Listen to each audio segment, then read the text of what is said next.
Hai, Assalamualaikum warahmatullahi wabarakatuh. Balik lagi dengan Media Belajar Indonesia. Di video ini kita akan bahas tuntas mengenai CPNS dan juga PPPK, kayak gitu. Di sini kita bakal bahas mengenai statusnya seperti apa dan masa kerjanya bagaimana, selama apa, perbedaan gaji, tunjangan, dan lain-lain. Jadi untuk kamu yang mau daftar CPNS maupun PPK itu harus disimak ya. Tahun depan 2021 itu buka kedua-duanya. Jika kamu berminat menjadi pelayanan masyarakat atau kamu ingin masuk PPPK atau CPNS, pegawai pemerintah dengan perjanjian kerja atau calon pegawai negeri sipil, sebaiknya kamu harus pahami dulu perbedaan di keduanya. Nah, di video ini kita bakal bahas perbedaan PPNS dan juga PPPK. Sumbernya adalah Undang-Undang Nomor 5 Tahun 2014 tentang Aparatur Sipil Negara. Nah, di sini poin pertama, PNS itu bukan PPPK. PPPK juga bukan PNS. Itu ada dalam pasal 6 menyebutkan mengenai pegawai ASN itu terdiri atas dua. Yang pertama PNS dan yang kedua PPPK. Pasal ini menjelaskan ASN terdiri dari dua jenis. Jadi, kesimpulannya PNS itu bukan PPPK, PPPK adalah bukan PNS. Jadi mereka berbeda ya. Nah, hal ini juga tercantum pada pasal 99. Yang pertama, PPPK atau P3K tidak dapat diangkat secara otomatis menjadi calon PNS. Tidak dapat diangkat secara otomatis menjadi calon PNS. Poin kedua, untuk diangkat menjadi calon PNS, PPPK atau P3K itu harus mengikuti semua proses seleksi yang dilaksanakan bagi calon PNS dan sesuai dengan ketentuan peraturan perundang-undangan. Harus daftar CPNS ya, berarti. Nah, di sini bagaimana sih status PNS dan status PPPK? Status PNS itu tetap, sedangkan PPPK adalah kontrak. Dari namanya aja, pegawai pemerintah dengan perjanjian kerja. Yang pertama, merujuk pasal 7 PNS sebagaimana dimaksud dalam pasal 6 huruf A, itu merupakan pegawai ASN yang diangkat sebagai pegawai tetap oleh pejabat pembina kepegawaian dan memiliki nomor induk pegawai secara nasional. Yang kedua, PPPK atau P3K itu sebagaimana dimaksud dalam pasal 6 huruf B, merupakan pegawai ASN yang diangkat sebagai pegawai dengan perjanjian kerja oleh pejabat pembina kepegawaian sesuai dengan kebutuhan instansi pemerintah dan ketentuan undang-undang. Poin ketiga, PNS itu dapat fasilitas, sedangkan PPPK itu tidak. Nih, pada bab 6 Undang-Undang Nomor 5 Tahun 2014 menyebutkan perbedaan hak dan kewajiban PNS dengan PPPK. Yang pertama, pasal 21. PNS itu berhak memperoleh diantaranya yang pertama gaji, tunjangan, dan fasilitas. Yang kedua cuti. Yang ketiga jaminan pensiun dan jaminan hari tua. Ini yang diincar orang untuk daftar PNS. Dan yang keempat adalah perlindungan. Kelima, pengembangan kompetensi. Ini yang didapat oleh PNS. Nah, sedangkan pada pasal 22-nya PPPK itu memperoleh yang pertama gaji dan tunjangan, yang kedua cuti, yang ketiga perlindungan, dan yang keempat pengembangan kompetensi. Tidak ada fasilitas di poin A. Oke. Dengan pasal 24 menyebutkan ketentuan lebih lanjut mengenai hak PNS, hak PPPK, dan kewajiban pegawai ASN sebagaimana dimaksud dalam pasal 21, pasal 22, dan pasal 23 diatur dengan peraturan pemerintah atau PP. Oke. 4.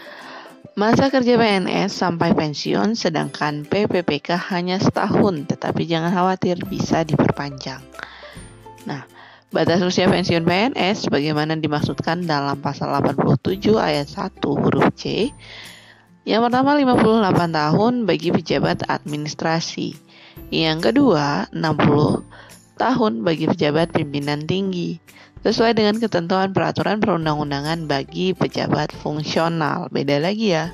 Contohnya kalau dosen tuh bisa lebih dari 60 tahun kayak gitu.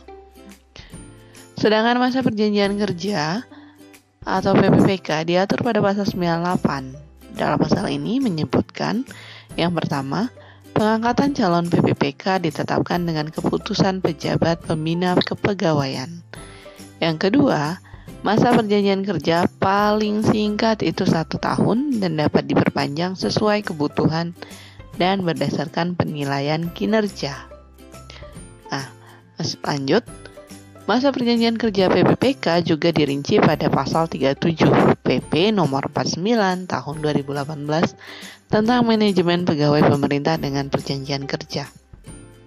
Yang pertama, poin A, masa hubungan PPPK paling singkat 1 tahun dan dapat diperpanjang sesuai kebutuhan dan berdasarkan penilaian kinerjanya. Yang kedua, perpanjangan hubungan perjanjian kerja sebagaimana dimaksud pada ayat 1 itu didasarkan pada pencapaian kinerja, kesesuaian kompetensi, dan kebutuhan instansi setelah mendapat persetujuan PPK. Yang ketiga, perpanjangan hubungan kerja sebagaimana dimaksud pada ayat 21 bagi CPT yang berasal dari kalangan non-PNS mendapat persetujuan PPK dan berkoordinasi dengan KASN. Yang keempat, dalam hal perjanjian kerja, PPPK diperpanjang sebagaimana dimaksud pada ayat 1. PPK wajib menyampaikan tembusan surat keputusan perpanjangan perjanjian kerja kepada Kepala BKN. Poin 5, perpanjangan hubungan perjanjian kerja yang menduduki JPT utama dan JPT media tertentu paling lama 5 tahun. Oke. Yang keenam, ketentuan lebih lanjut mengenai masa hubungan perjanjian kerja bagi PPPK diatur dengan peraturan menteri atau permen. Lanjut. Poin kelima, gaji dan tunjangan PPPK sesuai ketentuan yang berlaku bagi pegawai negeri sipil. Penggajian dan tunjangan PNS itu diatur pada pasal 79. Bunyinya yang poin A, pemerintah wajib membayar gaji yang adil dan layak kepada PNS serta menjamin kesejahteraan PNS. Poin B, gaji sebagaimana dimaksud pada ayat 1 dibayarkan sesuai dengan beban kerja, tanggung jawab, dan resiko pekerjaan. Poin ketiga, gaji sebagaimana dimaksud pada ayat 2, pelaksanaannya dilakukan secara bertahap. Poin keempat, gaji PNS yang bekerja pada pemerintah pusat dibebankan pada anggaran pendapatan dan belanja negara (APBN) ya. Yang kelima, gaji PNS yang bekerja pada pemerintahan daerah itu dibebankan pada APBD. Lanjut, pasal 80 menyebutkan, selain gaji, sebagaimana yang dimaksud dalam pasal 79, PNS juga menerima tunjangan dan fasilitas. Ingat yang tadi, PNS tunjangan dan fasilitas, sedangkan PPPK tidak menerima fasilitas. Yang B, atau poin kedua, tunjangan sebagaimana dimaksud pada ayat 1 meliputi tunjangan kinerja dan tunjangan kemahalan. Yang C, tunjangan kinerja sebagaimana dimaksud pada ayat itu dibayarkan sesuai dengan pencapaian kinerja. Tunjangan kemahalan dibayarkan sesuai dengan tingkat kemahalan berdasarkan indeks harga yang berlaku di daerah masing-masing. Poin kelima, tunjangan PNS yang bekerja pada pemerintah pusat dibebankan pada APBN. Poin keenam, tunjangan PNS yang bekerja pada pemerintah daerah dibebankan pada APBD. Oke. Ketentuan lebih lanjut mengenai gaji, tunjangan kinerja, tunjangan kemahalan, dan fasilitas sebagaimana dimaksud dalam pasal 79 dan pasal 80 itu diatur dengan peraturan pemerintah. Next. Itu PNS ya, sedangkan penggajian PPPK itu diatur pada pasal 101, yaitu yang pertama, pemerintah wajib membayar gaji yang adil dan layak kepada PPPK. Yang kedua, gaji sebagaimana dimaksud pada ayat 1 itu diberikan berdasarkan beban kerja, tanggung jawab jabatan, dan resiko pekerjaan. Yang ketiga, gaji dibebankan pada anggaran pendapatan dan belanja negara atau APBN untuk PPPK di instansi pusat dan di daerah itu dibebankan pada APBD. Yang keempat, selain gaji, PPPK dapat menerima tunjangan sesuai dengan ketentuan peraturan perundang-undangan. Nah, penggajian dan tunjangan PPPK itu juga disebutkan pada pasal 37 PP nomor 49 tahun 2018 yang berbunyi, yang pertama, PPPK diberikan gaji dan tunjangan. Yang kedua, gaji dan tunjangan berlaku sesuai dengan ketentuan peraturan perundang-undangan bagi PNS. Yang keenam nih, poin keenam, PNS bisa diberhentikan dengan hormat hingga pensiun. Nah, PPPK bisa diberhentikan secara hormat jika jangka waktu perjanjian kerja berakhir.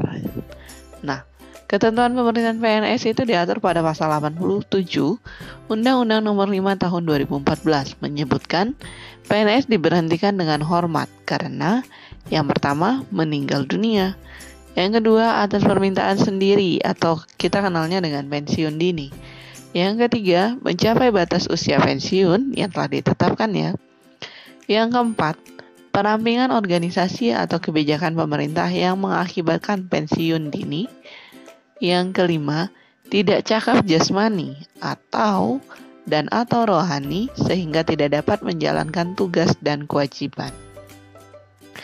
Sedangkan pasal 105 itu menyebutkan pemutusan hubungan perjanjian kerja PPPK dilakukan dengan hormat karena yang pertama jangka waktu perjanjian kerja berakhir, yang kedua meninggal dunia, yang ketiga atas permintaan sendiri, keempat perampingan organisasi atau kebijakan pemerintah yang mengakibatkan pengurangan PPPK.